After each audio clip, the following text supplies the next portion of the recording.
Good morning, traders. It's 8:02 a.m. Chicago time and on Wednesday, the 9th of March, 2022. This is episode number 2187. Derivatives trading is not suitable for all investors. Past performance is not necessarily indicative of future results. Great. My setup here is, there we go. Thanks for joining me today. We have a market that has a risk-on sentiment driven by some indications that their talks are progressing between Russia and Ukraine. They're still are reported to be indiscriminately shelling the poor people who are trying to get out of the war. Knocking down some cities and stuff, and but still there's some hope there. One of the key shifts that has happened overnight is that China's Xi has stated that they feel that this crisis should end very soon. Their position before was to be very quiet. In fact, they were supportive of Putin as a trade partner before the war started. The market is seeing this as an exit ramp. Potentially, commodity profit taking is taking place. Crude is down almost 5%. We see this across a lot of different commodities. And so overall, and Europe is responding very, very strongly, almost up 5% in the indices. That is a very strong risk on sentiment for an index. So we knew that a discussion of a ceasefire and a potential for a ceasefire is going to cause a large spike higher in the indices, and we're getting news of that already. So the overnight session has been trending up so far, and you can see the numbers in front of you, pretty strong buying numbers. The S&P is still trading inside of the prior day's range. It has a multi-distribution profile. The volume is pretty strong, still not as strong as the prior days, 334,000. 96% of the volume traded overnight in the S&P is above the prior settlement, so we call that the inventory being 96% long. The range is pretty wide, 103.25 points. This is the widest range in the overnight session in the last couple weeks. The point of control has shifted to 42.40. It was around 36, I think, 42, 36 something. And the high is 42.55, right up against that mid-century at 42.50. If you recall, yesterday in the S&P, we pushed dead nuts down up into the 42.75 prior weekly low before selling off dramatically and leaving an excess high and initiative selling back down. And so to me, that looked quite bearish going into the close yesterday. But again, as it says here on the sheet, headline risk, and that's what we have. Pre-market earnings, Campbell Soup is the only real player that's reporting, not a big mover. And then the calendar shows that the job jolts opening is the only one that is a high tier figure. We're expecting 10.925. Remember, the jolts number is the highest it's been in decades. A lot of open jobs that are not being filled. This is for January, so it's lagging quite a bit. But again, expecting 10.925, and this may be a mover. We get the EIA numbers at 10:30. We get a 10-year note auction at 1 p.m. Building permits out of Australia at 7:30, and then we still have the National People's Congress out of China. So that's where we stand in the overall picture. Big pop higher on Bitcoin and Ether overnight, especially Bitcoin. Ether's lagging. ETH really equivalent should be around 3,300, something like that. Ether's been relatively weaker than Bitcoin on the climb. Here's what we had yesterday in terms of the action. Sorry, it's taken me a bit here.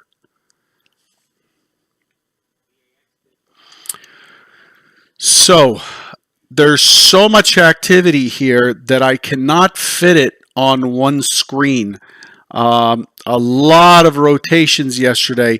Very wicked open. We had an opening swing down here that was breached to the upside, breached to the downside, and then we double topped at the 15 area before selling off. This normally would be a pullback to play for responsive buying back into the prior day's point of control, but that didn't work out at all. Instead, we had, and I guess I was told that I was lucky. I missed the morning session, had a little urgent matter with my newborn, but it's overall, it was a tough trade, apparently. Again, I wasn't here for this, but during our convergent trading trade talk, I was told that it's one of those fortunate mornings to miss. The afternoon, however, this run up was very, very strong. We had some really big rotations pushing higher. 26 points off the bottom and then 35 points to continue. And then the continuation led to a 22.5 point run. NASDAQ right now pushing its highs again, really squeezing. The market's really squeezing higher. So this is a day for the buyers, it looks like. So that's where we stand. But then we got to the 75, which was last week. If you look at the master levels, here are the master levels. Right there is the prior week's low. The prior week's low at 42.75. We hit the 75 on the nose, only to rotate down and take all of it back all the way to the bottom. We ended up with a point of control at the lower end of the range. The market closed inside of the IB neutral day, but quite bearish close. So the expectation here, the indication is clear that buyers are not able to gain and hold higher prices. Let's take a look at what has happened since. So this represents yesterday. Remember the blue profile and this blue box right here. 1 second, please. Hello? Hey, Brad. I'm actually on a conference call, but I wanted to answer to let you know that I'm here and ready for you whenever you want to show up. All right, great. Okay. Yes, I believe so. Whatever you can get done in terms of a maintenance inspection. Okay. Okay. Okay, thanks so much. Take care. Bye. Sorry, folks. I've never done that before, but I had to do that. In any case, here's the blue. These blue boxes, the blue profile represents yesterday's range. And as I talked about yesterday, the range overnight really forecasts statistically, the range overnight forecasts the day range. So that's so for today we have 110 points at the moment. We're expecting some pretty good volatility. Yeah, I had to take that call. Brad is my furnace mechanic or HVAC contractor, and they're very, very hard these days to schedule, so I can't miss a call from him. So that's where, yeah, I'm going to end up paying Brad $150 to come and inspect my furnace today. So in any case, what we did is we did push the low. So like I said, we closed on the low. And extended the overnight lower, but we didn't extend by much before buyers came in. And what we have right now is some really big separation between full session VWAP, full session mid, and where we are at the moment. We're pushing highs. We're basically trading yesterday's entire rally that was taken back. So this is a short squeeze that is likely to continue higher. The market is really itching to buy. It is dramatically oversold at the moment. And here's where we stand in terms of the composite. Come on. My computer is just crawling. Look at the big brains on Brad. So here's the excess I was talking about there. You can see it in the candlestick. There's an excess there. So it's really important, as I talked about on Monday and last week, it's really important. We've got to box out this 4,400 to 4,275. It's really important for buyers to come back through the 4,275, pull back into the 4,275, 4,281 area. 81 comes to us from here and here. The 75 is last week's low. Really important to hold that 75.81 area. And then where's the target? 43.43. 43.43. This really starts the shove back into balance and really gives some breathing room for buyers. So now all they have to do is attack that 4,400, 44.15, and we're likely to find ourselves at 44.84.50 real quick. So the key levels to note: 75.81, 4,300 is the 2-week point of control. Okay, once we get above here, any pullback towards the 75.81, I will buy, right? On the first test, I will buy that. And I'm looking for 43. So I'm looking for something in the magnitude of a push of about 40 points or so, 40 to 60 points into that 43, and that brings us into balance. And then I'm expecting sellers to step back in, defending the magnet above.